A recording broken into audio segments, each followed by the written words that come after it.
শিক্ষক যে মা বাবার কর্তব্য পালন করতে পারে এটার প্রমাণ দেখাইছে, আবারও দেখাইছে এটার প্রমাণ।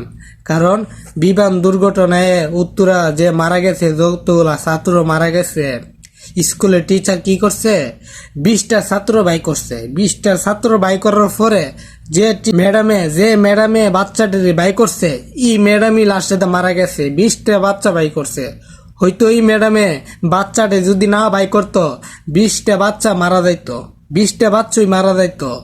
ওর ম্যাডামরা প্রমাণ করছে যে ম্যাডামে হয়তো মা বাবার মতন কর্তব্য পালন করছে। এই ম্যাডামে প্রমাণ করে দেখেছে মা বাবার মতন কর্তব্য পালন করছে। কারণ কারণ কারণ 20টা বাচ্চা বাঁচাইতো গিয়া, কারণ 20টা পরিবার বাঁচাইছে, 20টা বাচ্চা বাঁচাইছে না, 20টা বাচ্চা বাঁচাইছে না, আমি মনে করি 20টা পরিবার বাঁচাইছে। কারণ একটা পরিবার কত কান্না করলো, হয়তো একটা ম্যাডাম যে মারা গেছে একটা পরিবার কান্না করছে, কিন্তু 20টা লোক মারা গেলে 20টা পরিবার কান্না করলো। ম্যাডামরা ওই হিসাবটা কইরা সেরা ম্যাডামের নিজে জানরা দিয়ে দিছে। আর যে ছাত্ররা আছে, ছাত্র আছে এবং যে ছাত্র ছাত্রী তাদেরকে বিদায় করে ম্যাডামের নিজের জীবনটা নিজে শেষ করছে।